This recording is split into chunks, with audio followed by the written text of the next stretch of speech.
did you want to be on the? When Emerson gets here, we're not going to be live, but we are going to video it. Are you wanting to be on that one? Do you have time to stick around for that one? What is that at like 4? Yeah, like right after. I can. Yeah, definitely. It's just if you weren't, I was going to then switch us once we're done. But like I said, it's gonna be on video. Sure. It's gonna be on audio. It's just not gonna be live. And we'll just post it tomorrow. You're just talking to Emerson, or are you doing like questions? Yeah. Okay. It'll be an episode just with questions. Am I gonna be on it or no? No, you're not gonna be on it. Okay, good. Yeah. No, just that way we don't have to add an extra microphone. Yeah, because you're doing something with Danny afterwards, right? Yes, sir. Yeah. And then me and you, January 2nd and 3rd, remember? Yes, sir. I told Jackie the dates. Cool. Thank you. All right, we're live. Oh, hey. We've been live for a minute. Just 1 minute or 1 minute exactly. Are we? Do people see us? Yes. Hello, everyone. Hey. We out here. Here.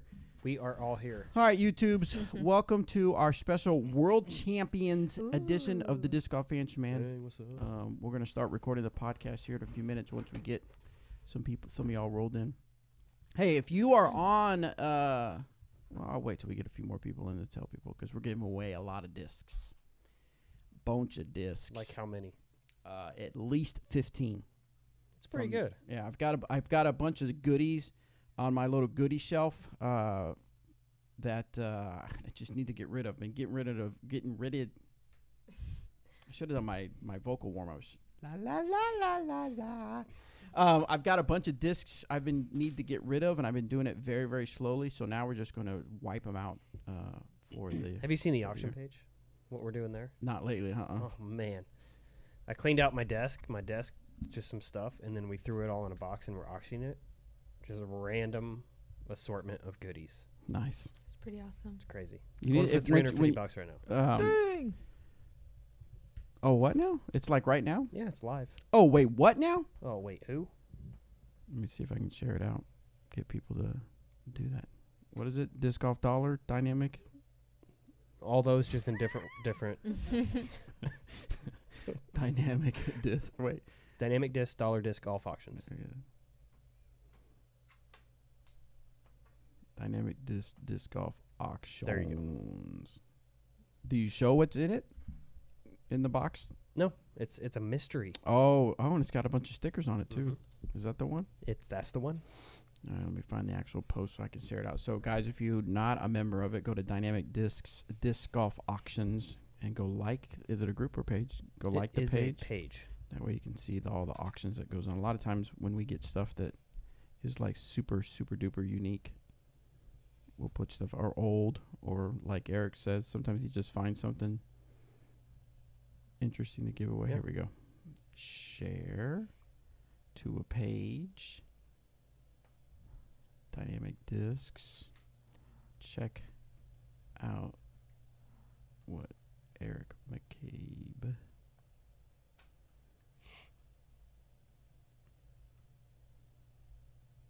So what's that, Paige? What are you doing?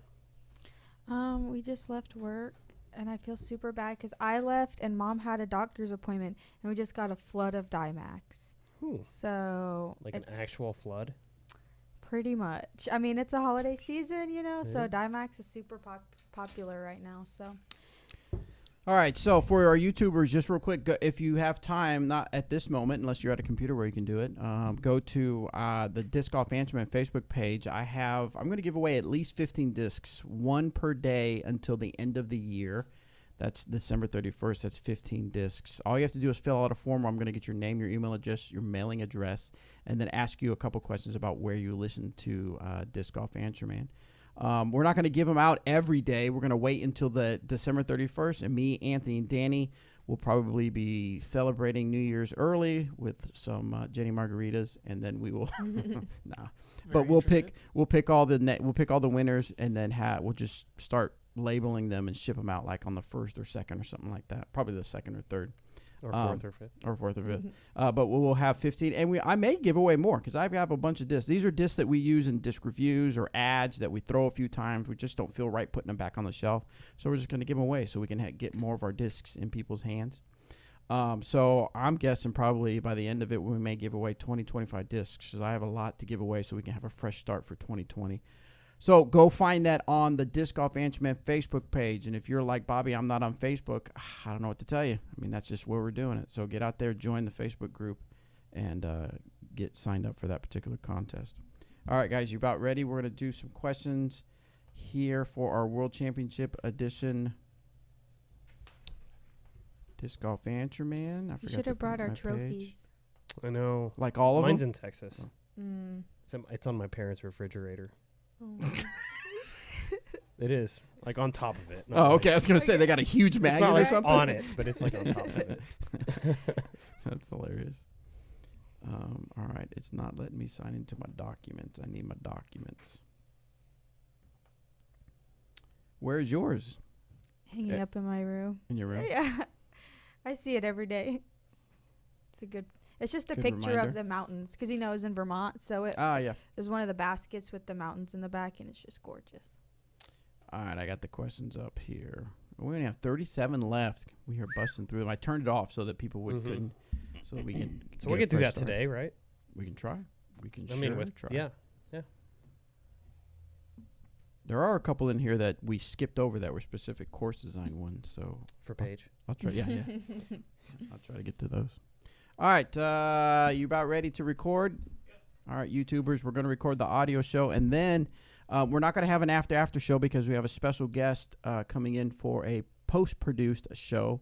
Emerson Keith from Latitude 64 is here in Emporia. In fact, he's doing a live thing on his Instagram if you want to check that out as well. But not right now. On Latitude's Instagram. On Latitude's Instagram. But you can watch that later. Yes, it'll be out there for 24 hours. But Emerson will be on the show today, but we're not going to stay live. We're going to shut the live off, and then we're going to do a post-produce. So make sure you are subscribed here on YouTube, and that way you'll know when we publish it tomorrow. So it'll be a video and audio for our audio listeners as well, but it will not be live. All right. Now we are ready. Hey, everybody. Welcome to this episode of the Disc Golf Answer Man. I am Bobby Cool Daddy Slick Breeze. And on this snowy day, I have with me Eric, 2010 World Champion McCabe. Hi. Paige, 2018 World Champion was Bjerkaas, but now Shue. I'm going to say that just for a little while so people kind of get used to it. We've been doing that on our video titles and stuff, just as people transition to the new Bjerkaas name. Shue So, is what you've been saying. yeah, Bjerkaas Shue. Makes Anyway, sense. this is our World Champion edition of the Disc Golf Answer Man.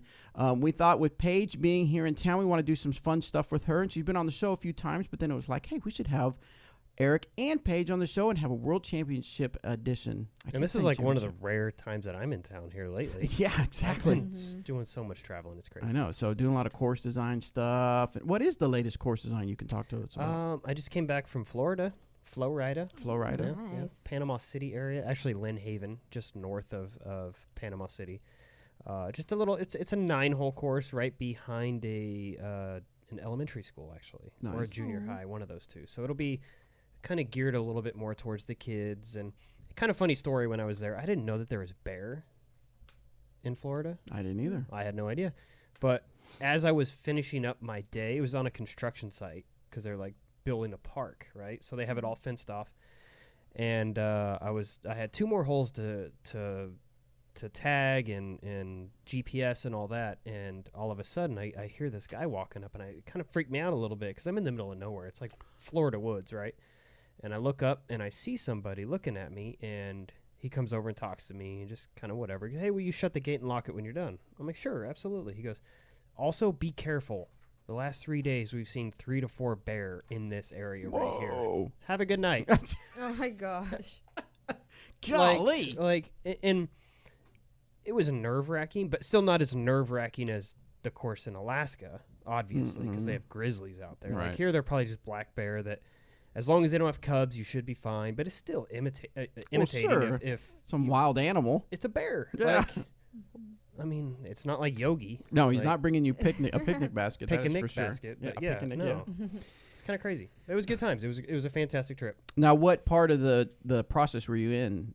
This was the initial trip down. Okay, initial This trip. was the first time walking down, and it being a shorter 9-hole course, I was actually able to busted out within the week that I was there. So. Okay, cool. Yeah. And now you're leaving next, but just for the holidays. But are you I doing am. anything course design? I am actually. I am driving down through Oklahoma and stopping off somewhere. I don't know. Durant, Oklahoma, course that I did last year. Going down there and doing the final walkthrough. Okay, cool. On that course. They've already got everything done, everything in the ground, ready to go, but I think the tees are not poured yet, and they're just waiting on me to get back through so they can make the final, stamp of approval, so to speak. And I'll tell you, that course, the locals have been playing it, and they're really stoked on it. And I can't wait for this one. It's a big, like par 66 or 67 or something like that. Really big course in the area, something that they don't have, and not terribly far from DFW, which is really exciting. So. Wow. Paige, we're going to get to what you've been working on here in a minute, but I got a Ace Run Productions. Oh, Ace Run, what's up? I don't know if this is a typo or if he meant this. Uh-oh. He just did a super chat for $99.99. Dang.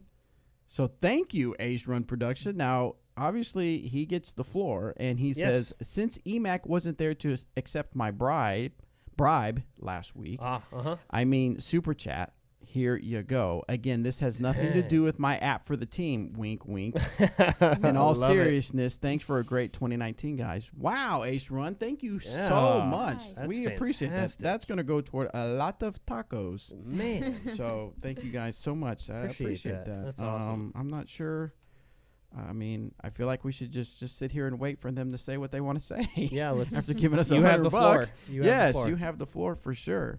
But no, so what is going on? Let's see. Christmas, in fact, Paige, we were just talking right before we started recording the podcast that right before you left, they got a huge order of Dymax, which is, of course, Dymax being a product where you can send in just about any photo and we can put it on a disc for you. Makes a perfect gift. We've seen them. People put dogs, kids, wedding pictures, just jokes like pranks of pictures of their friends in weird positions on a disc. Obviously appropriate somewhat, but anyway, so you can put just about any kind of photo or any design. But you just said there was a bunch of Dymaxes that just showed up. Is that kind of what's going on right now with the Christmas season? Yeah, we have a lot of orders in general just because it is Christmas time. But Dymax is always the craziest.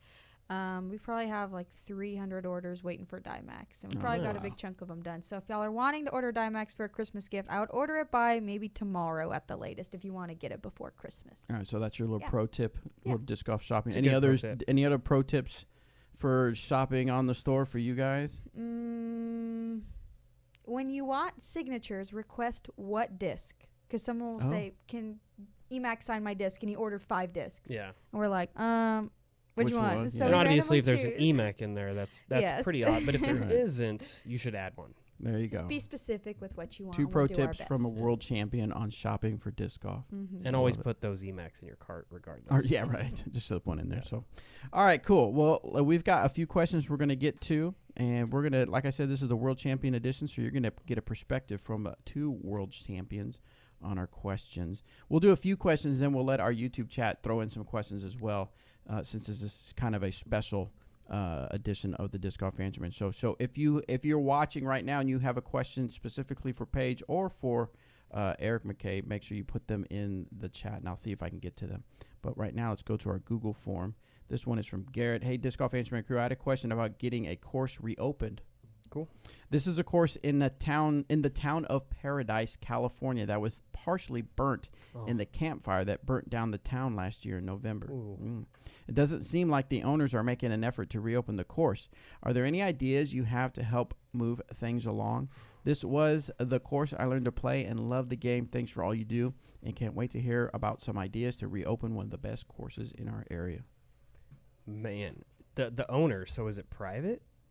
I wonder. I don't know. Like it almost sounded like it was a private course. If it's a private course, there's really not much you can do except approach the owners and try to convince them to get the benefits to rebuilding. Right. Basically, like the saying, what is it? The build it and they will come. We will rebuild. Oh, we will rebuild. Yeah, whatever that is. But if it's a city like a public park or whatnot, then. I think just keep at talking to city officials, the Chamber of Commerce, the city commissioners, reaching out to all of them is who you really want to get on their good side, because regardless of who wants this to go in the ground, convincing those individuals is who really makes the decisions at the end of the day, whether it's going to go in or not. I mean, people think that in Emporia is just, oh yeah, you guys have land for a course, let's do it.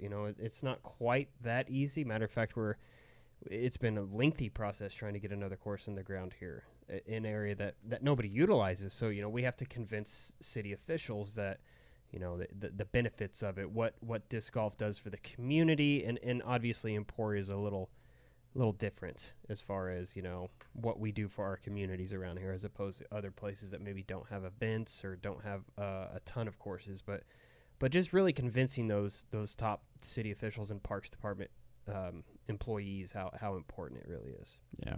The only thing I would add is just maybe they are working on it and you just don't know, or maybe there's some other things going on that you just don't know about that they have to get taken care of before they can even look into. Absolutely. And reach out to them and find out the reasons maybe why they aren't. And I don't go down the road of getting a bunch of people to sign a petition or anything like that. I wouldn't go down that road yet. I would at least talk to the proper channels to make sure that it's something that can work. Yeah. All right, next one's from Aaron. He says, save it for EMAC. What's up? Appreciate his insight. Got an upcoming tournament at a local course I know pretty well. What should I spend more time on? Dozens of practice rounds or field work, upshots, putting? Great question. The one thing I know, when I used to play tournaments and I would play at a familiar place, a few things I would do. Obviously, I'd just work on putting like nonstop the entire week leading up to it. But I would also go out and play casual rounds and throw multiple shots. And anytime I threw a bad shot, like I would play worst shot, basically is what I would do. I would throw like 4 or 5 discs on a hole and play the worst shot out of those 4 or 5 discs. That way, a lot of times I'm in areas where I'm not. Because how many times have you played a casual round or a practice round at a course? You always pick up the shots that hit a tree or go in a bush because you're like, man, I don't want to play that hole. I'm going to go play the one that's 20 feet out, Well, that doesn't make you a better player at the end of the day. At the end of the day, how many tournaments have you played also that you throw a shot like in Emporia, like your home courses? How many tournaments have you played here where you find yourself in a spot you've never been before? It happens quite often, actually. So getting out there and playing your worst shot, like throw 4 or 5. And obviously you don't want to do this if it's a very crowded course. Right. But around here we have the benefit to be able to do something like this. But go out and play. Throw 4 or 5 shots. Play your worst one on each hole. What about you, Paige? When it's a course that you're pretty familiar with, and they haven't done really much changes, do you just go out and kind of play it as a practice run, or do you like to still get specific type shots? Yeah, I still practice the course more than I would do field work, unless I know that course requires a particular shot that I don't feel confident in. Then maybe I'll go do field work for a little bit and throw that shot over and over again. But for me, I like playing the practice rounds, like Eric said, throwing a bunch of the same shots just to figure out what disc I want to use and what line. Even if I have played the course before, at least for me, my game is always changing. I'm always getting better at things. Sometimes I'm getting worse at things. So it's important to play it and make sure you are comfortable with those shots. Yep. Nice. All right, we'll go grab a couple from the chat. Jeff wants to know, Eric, what is the most stable version of the EMAC Truth? Oh, probably the Lucid X is going to be the most overstable run. And I know that they, in the past, have been really difficult to get a hold of. That's going to change in 2020, just so you guys know. I'm just putting that out there. But other than that, the Lucid Metallics, they have a slight dome to them. It's a relatively new run. We have them on our blank order form, and I actually stamped up, I think, 100 of them with just my signature, and I'll be selling those relatively soon. So look out for those as well. But the Lucid, anything that has a slight dome to it is going to be the most overstable. A lot of people think that the Moonshine is the most overstable, which it is, like right out of the box, I would say, but it tends to beat in a little bit quicker. And the Lucid, the Domey Lucids tend to have a little bit more longevity. Gotcha. Rec Rob wants to know, EMAC, what's your favorite course that you played down in the Panhandle? I only played one course when I was down there, and it was I don't want to get it wrong. Blue Angels, something like that, I think. It was at a military base. It has 3 courses, 3 18-hole courses on one piece of property. It's a military base. You pay Wow. $3 when you get there. I went down there with Eric and Tina and Madison met us out there, and we all Nice. played a fun casual round of golf. It was a lot of fun. Very That was the cool. only course I'd played in the Panhandle. And then he asks Paige, is there anything new that made your bag for 2020? Anything new you're trying out? We kind of talked about this on the past. I can't remember what it was. Yeah, I don't think there's anything like super, super new. nothing. And I haven't spent a lot of time on. There probably will be a new disc that hits your bag. soon. Probably will be, yes. Yeah. I haven't had a chance to work a lot on my bag or my game that much. I played the other day, and it's kind of been a while because of the weather. It's been snowy and cold, but working on stuff. So Gotcha. Yeah. All right, let's get back to the Google form. This one's from Anthony. Well, no, not our Anthony. Not in our Anthony. Not our That Anthony. used to be. That used to be. He our used to Anthony. be. He used to send in. Didn't you send questions in for us? Yeah, it was probably like, I don't know. Oh, man, It was I in your forget. Shia LaBeouf days. Yeah, it was. What? It was when the show first started. Like, You know what I'm talking about, Yeah. right? you haven't seen that? You haven't seen that it's, page? It's Ooh. probably We'll have to look I it have up. not. Anthony's my favorite video Anthony's ever done. Thank you. Yes, it was Uh, fantastic. Yeah, it was like when you guys first started the show. I think I sent a question and had one on like the first, I forget, like 10 episodes or something. Nice. Like Yeah, cool. All right, so this is obviously not our Anthony. This is another Anthony. Hey guys, recently I've taken your advice and started filming myself to throw to study my form better. I know we always talk about timing in a backhand shot, nose angle, power pocket, etc. I throw right hand backhand, and I've noticed that when I throw, my left arm just kind of hangs or drags behind me, which got me thinking maybe I can incorporate it at some point in my throw to help get more rotation acceleration. Do you have any tips for what to do with the non-throwing arm? Paige, what do you do with your non-throwing arm? I usually take it off and just let fantastic. it sit to Like the Vader. side. Yeah. Yeah, that's a good question. It's not really in my mind.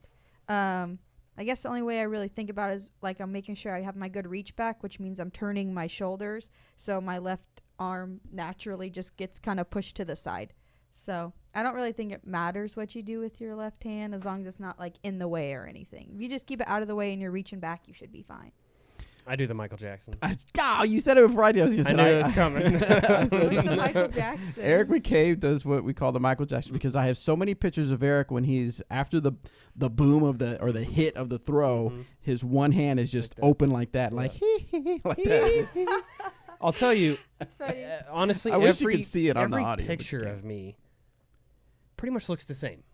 It's so true. My form, everything looks almost identical. Especially when they catch you at the point where you're getting ready to come back, when you've stretched your farthest, and most people that haven't seen you throw much or haven't seen pictures of you are thinking, how the heck does he contort his body like How that? does his back not just hurt Yeah. so much? Well, newsflash, It does. does. So did you when you were learning to throw or improving your throw, did you consciously think, what do I do with my other arm? You know, I think I did at first. When I first started playing, I know I used to go under my arm. Yeah. Used to go under it, and then I started watching a video of myself, like this gentleman Anthony's done. I filmed myself. I watched it. I'm like, whoa, that looks weird. And I wasn't even doing an X step or anything. And then as soon as I incorporated the X step and dropped my arm down, and honestly, I used to put it in my left pocket to make sure I didn't go under it, just to get that feeling down.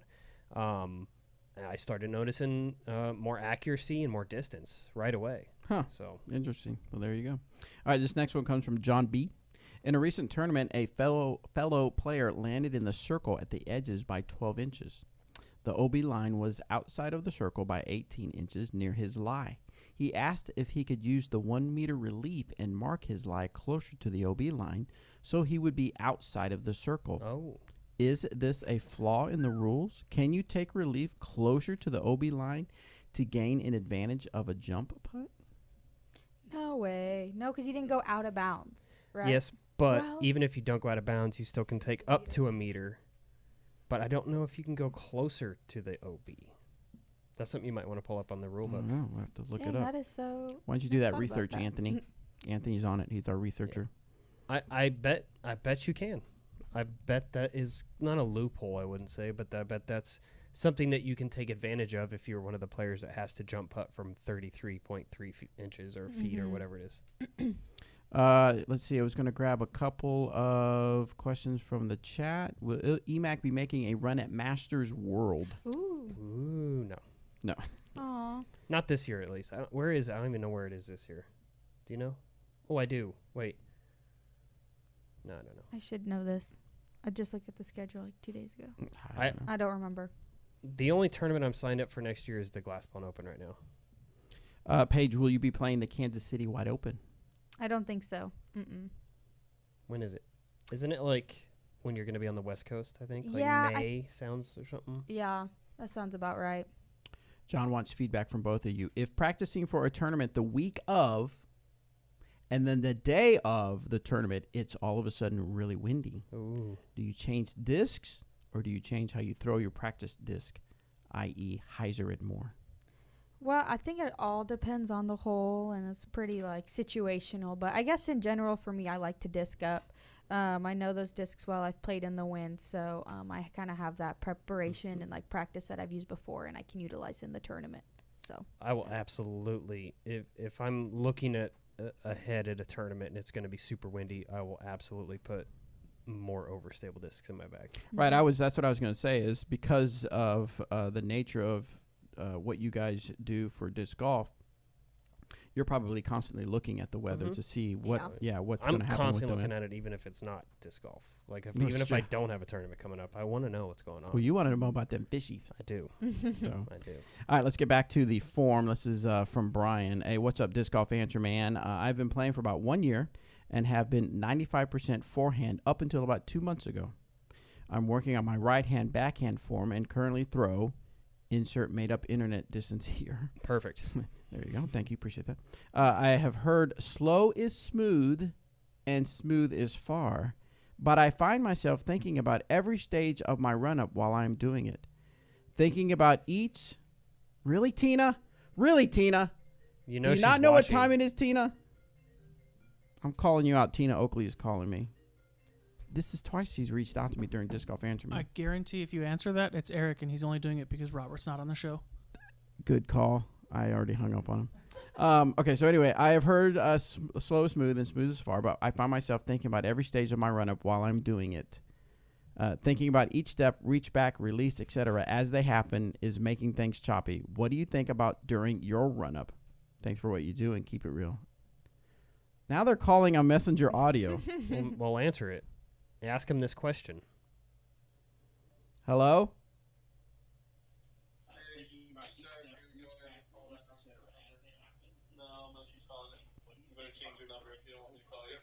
Better change your number if you don't want me to call you.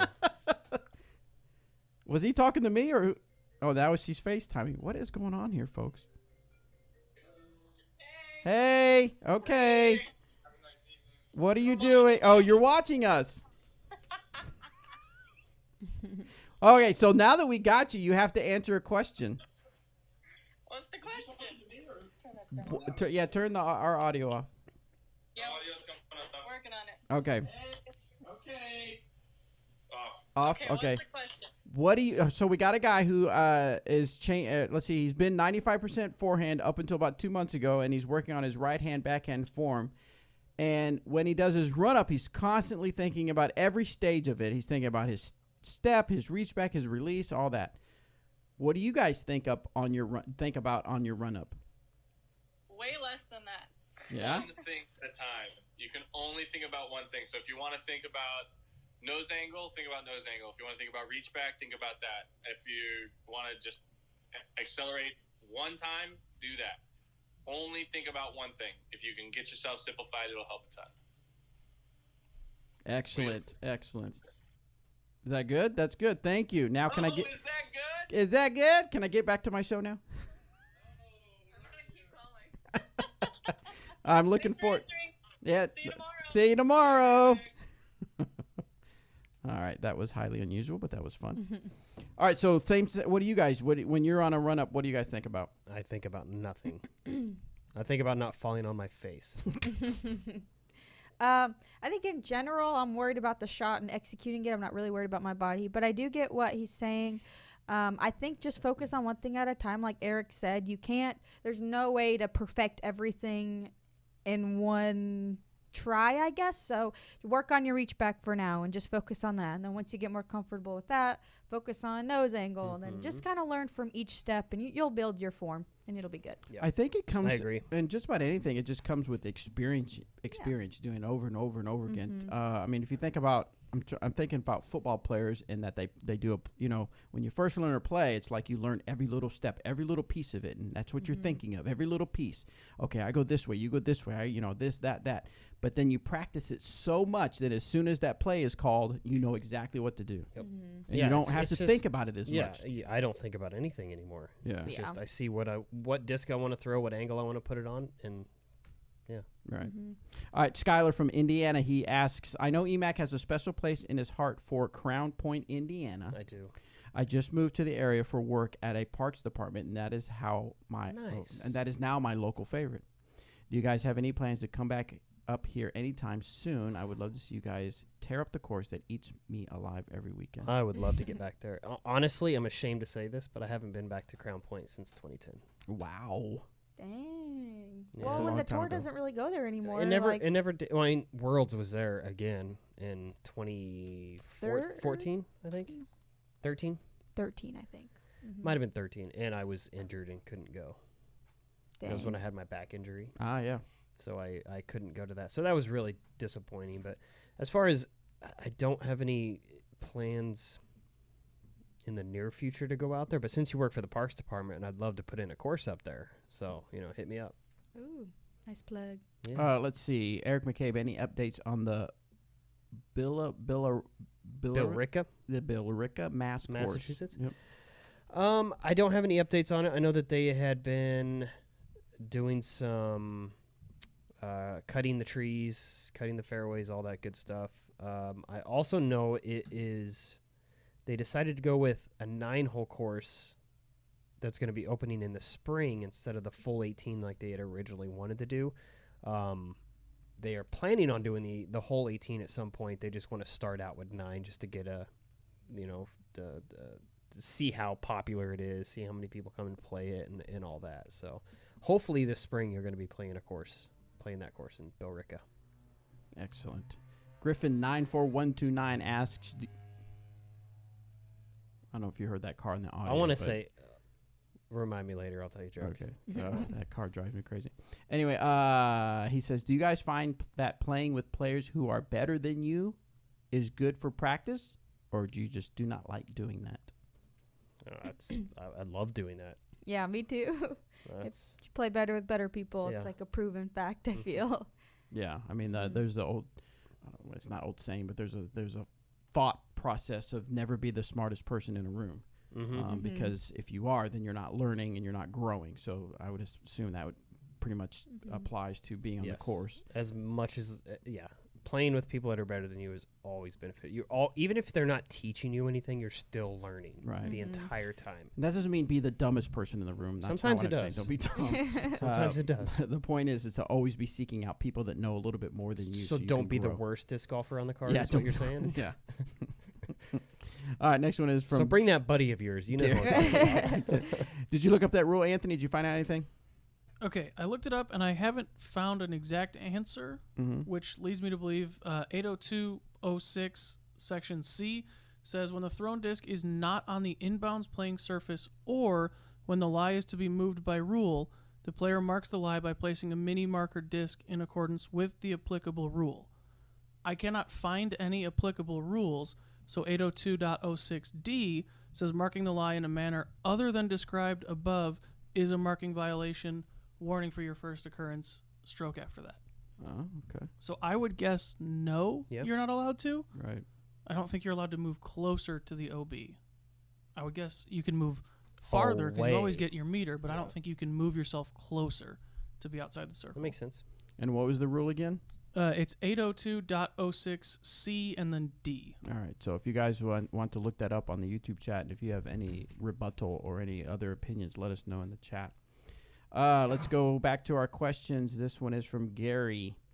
Would the PDGA or DD consider a video explanation of the PDGA rulebook, even if it's only in part? I'm a visual learner and don't get many of the rules. I'm sure that seeing the rules played out on a course would make better sense, or even seeing examples of the pros taking advantage of the rules. I know I've seen Danny do some videos, but maybe more could be done. I think the PDGA book is well written, but I just don't understand many of the rules. So We used to do this. we actually took Remember that? Yes. DDTV? Yep, DDTV. We actually had a series where we took some of the PDGA rules Q&A. They actually have a page that has 20, 25 questions, and we picked ones that we were able to do, and we actually reached out to the PDGA and said, hey, this is how we understand this rule. This is how we're going to do a video downs or something. We would say, okay, so this is what we're going to do, and he would say, well, you might actually do this. Leave it up to them so they could represent the rule the way it should be represented. I think it'd be a fantastic idea if they did that. Yeah, so that would be great. Oh, and I can't remember which rule, but one of the videos is no longer applies, or a rule changed for one of the videos. I can't remember. I'm sure it did. Okay. Can I interrupt real quick, Bobby? Yes, sir. Using its mind. 06.02e, which on the PDGA website, I don't even see that, so I'm just going to assume that he's correct and that it's a thing. He says, if the position is inbounds and within 1 meter of an out-of-bounds line, the lie may be relocated to a new lie at any point on a 1 meter line that extends perpendicularly from OB. So technically, I guess, if that is a You real could. rule, yeah, on the PDGA website. Hey, Interesting. You know what you might do real quick, Anthony? You might plug us in and see if it's hardwired. Maybe that'll help if it switches to hardwire rather than wired. So there you go. Learning something new every day, all the time. Good stuff. This next one is from Hayden. Hayden. Hey guys, I'm a new player. Only been playing for about a month, but I'm improving pretty quickly. The problem I have been having is that I can't get anything to flip over other than my deputy. I picked a few discs that I was recommending. And what do you think, Eric? I would also, if those discs are too stable for you or not turning over, try something else. Like, trying to think of another one that would be, like, so you said truth, so the next step down from that would be like an evidence or a warrant. Or a fuse is another fantastic one. A disc coming out in 2020 for the Trilogy Challenge, the Bounty, is also one that I've been throwing and actually really enjoying throwing. Yeah. It's been fun to throw for mid ranges. And then drivers, what drivers was he throwing? Maverick, Maverick wasn't and it? Sidewinder. Yeah, I don't know what that is, but Maverick, probably something a little more understable than a Maverick would be like a breakout comes to mind, or a diamond even. Like, I know a diamond sounds weird for me to say, hey, dude, go grab a diamond and start throwing it, but that disc is pretty good disc. Yeah. I mean, it's Vititude's top seller, and it's been out for years. So that tells you. And they now have the heavier weight diamond, Yeah. so that still might have. So yeah, don't be discouraged because remember, a certain disc is designed to do a certain flight, but you may not have the arm speed or the power like Paige said. So don't be discouraged if someone says, "Oh, dude, throw a Truth and Maverick." And that person's skill level might be a little bit might be different than yours, so you can't quite get it. So there's still other perfectly good discs that you can start out with. Well, yeah, just because a disc's more understable for one player doesn't mean it's going to be an understable disc. Yeah. Based off my experience, I was going to suggest a hatchet.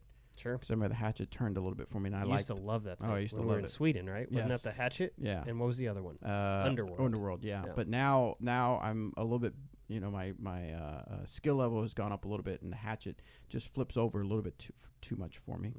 Next one is about pro tournaments. So we have world champions. They can talk about pro tournaments. This is from Josh.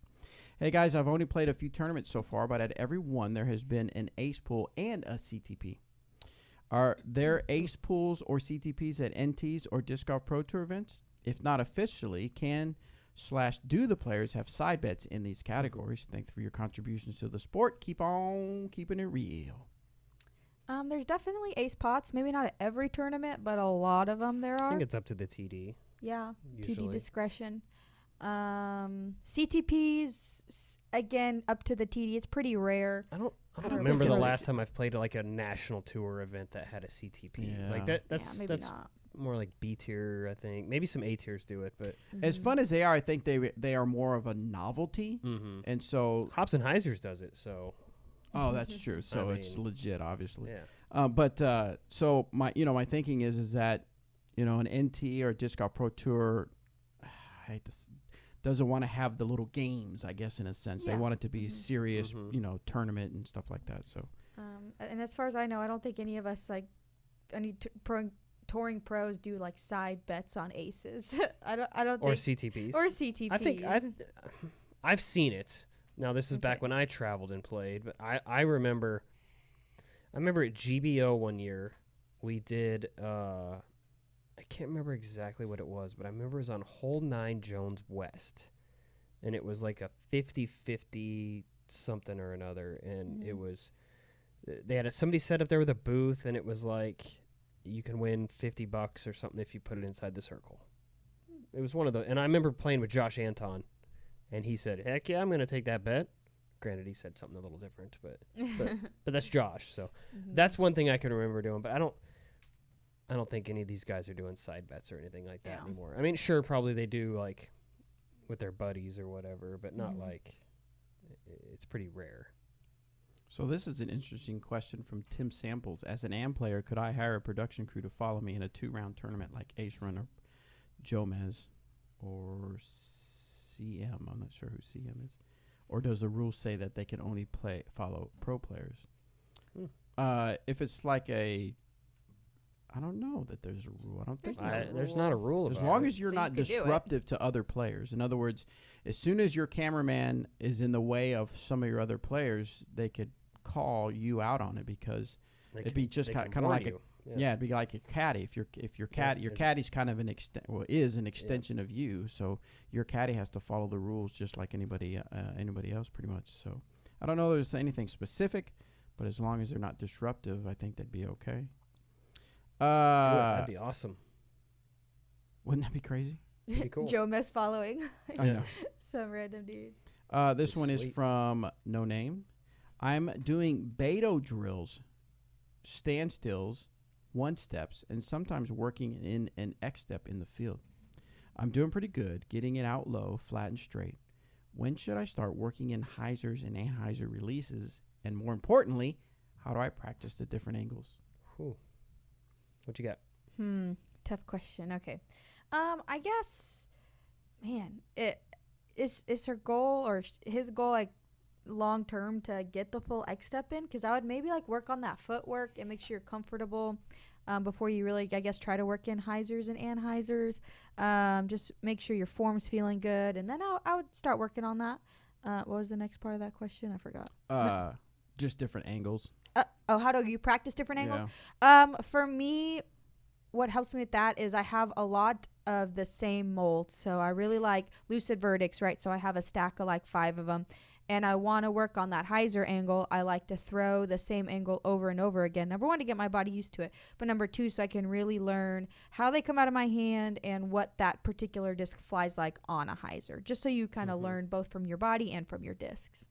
Yeah, and for me, I release everything on the same line, typically. The only time I won't is if I'm throwing a massive turnover shot or a roller. But for the most part, everything's coming out of my hand with a hyzer. Even my rollers will come out with a hyzer. Just put a little bit more power behind it and throw a flippier disc is how I do it. Gotcha. I just feel like it's more consistent for me. Like the muscle memory and all that is the same, so I don't feel like I have to worry about my angles and all that. Just the disc selection. Just like let the disc do the work, kind of. Yeah. Gotcha. You can only control the disc the first 3 feet out of your hand anyway, so. Yeah. That's fair. Real quick, if you're watching and you haven't yet, please give us a like. Tap or click on that like button so we can get to know that you like us. Also, share it out real quick. Also, I want to let you guys know, we've talked about it before, but I want to remind you that right now the Winter Marksman League is going on. You want to check to see if one is in your area. Go to dynamicdisc.com/WML. Good way to keep you in the practice mode of putting during the cold winter months when you can't be outside playing. For you guys that are like, oh, I can go outside and play well, thank you very much. We appreciate it. All us other people will try to check out a Winter Marksman League. Also, Veterans for Vets, new program we have going on this year. A excellent way for you to have a tournament in a box setup and a way for you to be able to donate money to a local veterans organization. Check that out at veteransforvets.com. We've already had a few happen over the last couple weeks, and I reached out to them to see how things went and also to get a blog article done with them. And both of them are excited. They said it was awesome. Everybody had a good time. Cool. And the veteran organization that they donated to was very thankful for the donation. So pretty much good vibes all around. Of course. Yeah, veteransforvets.com. All right, let's get back to the questions. I thought I saw some on YouTube. No. So we'll go back to our forums. We'll delete that one. This one's from Tony B.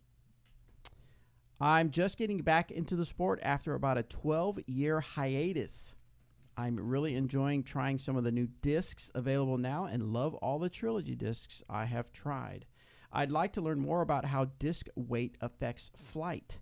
My understanding is that a heavier disc will generally be slightly more overstable and fight headwind better than a lighter disc of the same mold. Also, how does the weight correlate to arm speed? I really enjoy your podcast. Muchos gracias. So, in fighting a headwind, is weight important? On the same mold? Yes. I think it could be. Yeah, absolutely. I mean, especially if it's a difference between like a 159 and a 174. I mean, obviously the 74 is going to be a lot more overstable. I think it just depends on the disc, the mold itself. But when it comes to weights, I honestly pay zero attention to what weights I'm throwing. Yeah. I guess that's not true. The only disc that I do is the mids. For whatever reason, I've always liked heavier mids. Everything else, I don't care what the weight is, I'll throw it. If I throw it and I like the flight, I'm going to continue to throw it. What about you? How close do you pay attention to weights, Paige? Only on my fairways and distance drivers. The second part of that question, talking about arm speed and the weight of the disc. I think that does play a decent, amount into the factors a little bit. Because for me, I know I can throw like a 169 Ballista Pro and it's awesome, and then I throw 175 and like you said, it dumps a little harder. It's a little more overstable. So, and I don't have a super fast arm speed, so I like those lighter weights. And maybe sometimes it's a mental thing as well. I know for me, like if I see a lightweight, I'm like, oh yeah, this is just gonna go further. And so there's that as well. But I recommend, if you have a slower arm speed, lighter weights won't hurt. So how many Ballista Pros do you have in your bag? Is that one that you have multiples? Yes. Are they all lighter weight on the lighter weight side, or do you have heavy ones just in case? No, I have all different types of beat in, right, but same weight. But if if it's gonna be windy or something like we talked about, I'll add like enforcers in my bag. Gotcha. Cool. All right, next one comes from. This one's from Mike in Wisco. I played in my first Trilogy challenge this year, and it was a really fun experience. My question is if there are any official rules around the challenge on taking warm-up shots with the discs. The challenge I participated in this past fall did not allow players to take warm-up shots with the discs. But the local club that ran the challenge handed out players packs a day earlier to club members. This seemed like an unfair advantage for those participants that traveled to the event. Yeah, I can get that, but the Trilogy challenge is kind of a very casual, loose-based event. It's up to the TD. It's TD's discretion on what they do with that type of situation. Yeah. And I get that you would think that there would be unfair advantages, but that could be incentives for joining the club too. Oh yeah. You know, they get them the day before and maybe get to go throw them or whatnot. But I don't know. It's really just up to the club. Yeah, there's the person no running the event to see what they want to do. There's no hard fast rules as far as that. I mean, there's certain guidelines. There are some rules, but I mean, we tell people flex, shotgun start. I thought you meant like flex. Yeah, you have to flex every time before you throw. So you can check out trilogychallenge.com to see if we have one in your area, and you can check out some of the different rules there. He also asked any details on next year's Trilogy Challenge for 2020. Well, I already gave one detail. You did give one detail. I don't know if I was supposed to, but I did. Yeah, we'll know afterwards, I guess. We'll find out. If the lights are still on. If I'm here next week. Maybe your boxes are all packed and being given away on being Disc Golf sold Auction. On the Disc Golf Auction page. Oh, boy. Anyway, all right, next one comes from Jason. I'm having trouble getting enough snap on my putter once I start getting out past 25 feet. I usually straddle putt, but have started putting with a staggered / traditional style stance. Yeah, dance. La cucaracha? Snap on your putt? Sure. Probably. Yeah. Maybe snap not snap not like that kind of snap. More like pop. Like snap, maybe pop. that's what he says. He said, for example, Crackle. right foot. Yeah, right. Exactly. His traditional stance is right foot forward, left back. Is he right-handed? He doesn't say. Probably. My issue is I damaged my spinal cord years ago, Oh my gosh. and my left leg is significantly weaker and gives out sometimes when I push off. Oh no. Jeez. Is there any particular form issue, such as lining up from my putting right-handed with your right foot back and left foot forward? Okay, before you guys give any advice, we are not doctors at all. So any advice given and your spinal cord just kind of falls apart, it's not Ow. our fault.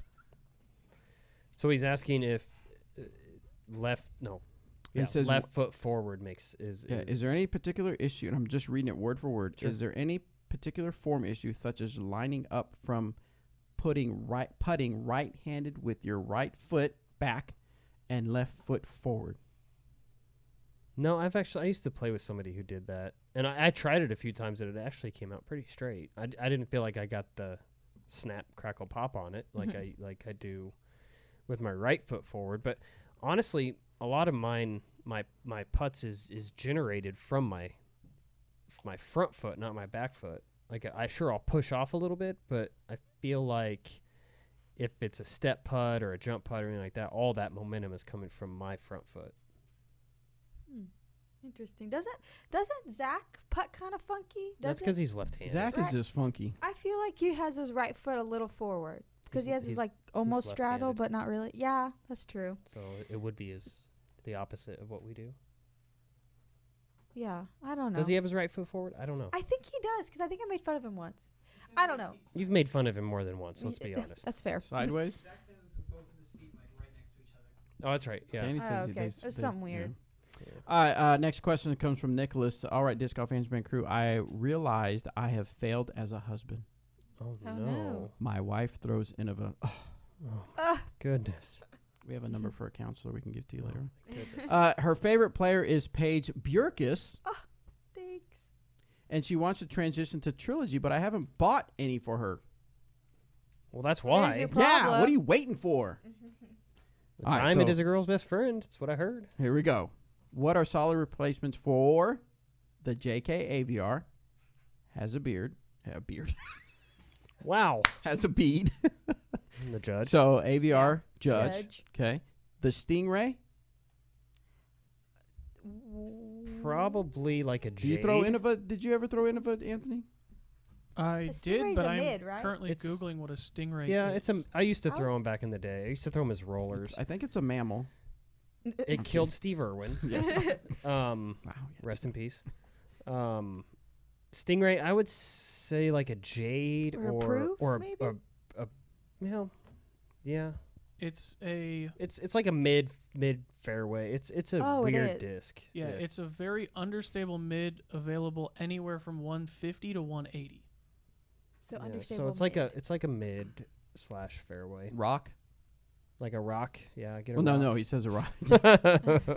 Well, obviously, there's only one answer there. EMAC Truth. Yeah, Yeah. A leopard. Maverick. A T-bird. or river. What river, Depends on which yeah. one feels better. T-bird. This is the Getaway? hardest one because there's so many that could work for this. Isn't This the Explorer mold. one of the some The people? Explorer Explorer, is yeah. one. The Getaway is one. I've seen people throw the Convict is one. I would say between the two, I would say Explorer or Getaway. And he says she currently throws a Valkyrie for distance, so I'm thinking Escape. Yeah, Yeah. sure.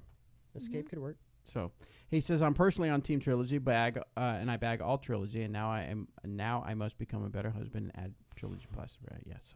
So one thing I wanted to say though is I totally get it, and I don't know if this is what you're thinking at all, but I've heard a lot of pros say this, is that you can't think of I have X disc Mm-hmm. and I'm going to replace it with a Maverick or a Getaway. You have to think, what shot do I use that disc for, and then what disc can I use from our company to make that shot. Is that fair to say, guys? Yeah. That I've heard from people. Yeah, I think a lot of people will get hung up. They're like, well, it's not throwing line. Well, Don't try to replace right, it don't- with an a disc. exact copy. Yeah. It's Mhm. not going to be exact, but think, what do I throw? What shot do I throw that for, and what disc in our lineup can do that? Yes. All right, next one comes from Joanne. My husband and I played a new course near our house in Madison, Wisconsin. As we played through the course, we came upon a disc that was in the creek. It wasn't marked, but looked brand new. We are not normally takers of discs that aren't ours, but we did. It wasn't tagged. Should we have left a message on the UDisc course page? No. What would you have done in our situation? Also, isn't a disc either of us... Wait. Also, it isn't a disc either of us can throw well, by the way. Speed is too high for our beginner arms. I would not leave a review or a whatever on the UDisc because nobody looks at that.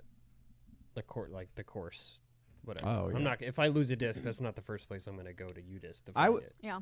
If you're connected to some club or organization on Facebook, Facebook, yeah. maybe post it there and a picture of it, or Or maybe not a picture. not I a would picture, post, yeah, hey, yeah, I yeah. found a disc in the Describe creek, no it. name, describe it, Right. and you can have it back. Is it bad if you keep it and it's not tagged? I don't think so. I mean, if you post it on Facebook or not, but post about it on Facebook, or if there's a pro shop nearby, maybe drop it by the pro shop and see if they can figure it out or do something with it. I don't know. No, there's nothing wrong with keeping it either, though. If it's no name, I would think if it's no name, Yeah. then I'm not saying poo-poo on the guy that didn't put their name, but I am. oh, okay. I do that all the time, though. You poo-poo on them, okay. No, I don't put my name on all my discs. Oh, I see. So, All right, we got yeah. time for a couple questions before we move on to our next segment. Let's see if some people have any questions in the chat. In that case, I want to talk about. Oh, these yeah, two yeah, discs do that. real Ooh. quick. Speaking of the Dynamic Disc auction page, tomorrow Derek and I found some discs that we want to get rid of. So we're gonna go live tomorrow afternoon sometime. So make sure you like and follow and subscribe and all that fun stuff to the page. First, we have this Lucid X Trespass with my signature stamp. There's only 60 of these in existence. Yeah, there's only 60 of them that we stamped. So we're going to sell these tomorrow on the page. I can't remember what 25 shipped, I think. So if that's not right, that's what we're going to do now. And then this one was a box that we found with like 80 of them, I think. It is a double stamped misprint Fluid Felon.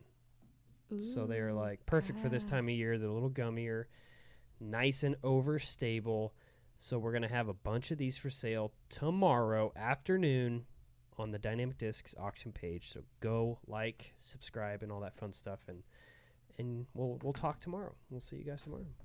So there you go. Got it? Got it. All right, we got to wrap things up, guys. We got Emerson Keith coming in. We're not going to be live while we do this.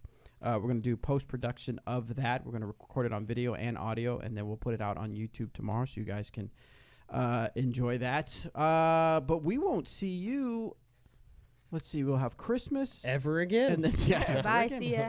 And then New Year's, and then you and I are doing some filming, Paige, and then I'm you'll be out leaving skis. shortly, yeah. Yeah. Are you my here last- next excited? week? Yes. Are you here next week? What is next week? Next week, I'll be It's here Christmas. Monday. I'll probably leave early and then spend some time with family in Oklahoma. And then Jeremy Taylor is cooking his special Christmas dinner on Christmas night. Which so, is when? Christmas is like Thursday, right? Wednesday. Oh, okay. So Wednesday. So I'll probably back. So we won't have an episode next week. No, is what there you're will saying. not be an episode next week. Okay. So yeah. Hey, maybe we'll just push that. No, people will be doing Christmas stuff. So anyway. So yeah. So you excited about your travels? Yes. I'm very excited. I want to be somewhere warm so I can play disc golf. Where are you headed? Arizona. We decided on Arizona. We were debating between Florida and Arizona. Arizona makes more sense, I think. It's a little nicer. Yeah. Yeah. The weather's going to be nicer, and that's where the tour starts. You don't want to start the tour with a 3,500-mile drive. I know. I So- know. The only thing was like we had a place for sure in Florida, so with Arizona, I'm working on it right now. So Just hit up Ricky. any I know he's got a Arizona- place. Just hit him up. I'm sure he'd be more than happy to let you guys stay with him. Right, Rick? I'm Dang, just saying. put him Working on the on it. spot. I am. I will. But yeah, we're very excited. I'm ready to start playing again. Got a game plan for practicing and stuff? You're just going to go out and play as much as you can? Or No, just field work. I mean, last off season we did like field work and putting every day, and then I think like once or twice a week we played actual courses, and it seemed to work because I won the first tournament of the season. Nice. So, I was probably gonna do that again, and get to enjoy Arizona more because I've only been there like for a week at a time at most. I think so. Cool. I'm excited to go see it. Take some sunblock. Will do. All right, so remind people of your Instagram so they can follow your journey as you go out there to Arizona. Yes, my Instagram is Paige Shue 33833. And that's Paige Shue, SHUE. So I think you just search Paige Shue, right? But it'll probably find you. So go follow them, and then make sure you follow Eric McCabe. I forgot what your Eric_McCabe. That's the one. Eric_McCabe. He posts a lot of photos of his fishing, of his course designing, and of the little doggies he's got. They're playing in the snow. I saw some of their stuff. They're having a fun time in the snow. I will be traveling to Florida early tomorrow, and I'll be there for a few days filming with Eric Oakley and Tina. So follow me at Uncle Bobby JR on Instagram because I'll be having fun with the Oakleys out there doing some video stuff. Super excited about that. I think that's it. All right, thanks guys for tuning in. No after show this week, so we'll see you after Christmas. And thank you, Courtney Wheatley, for tuning in.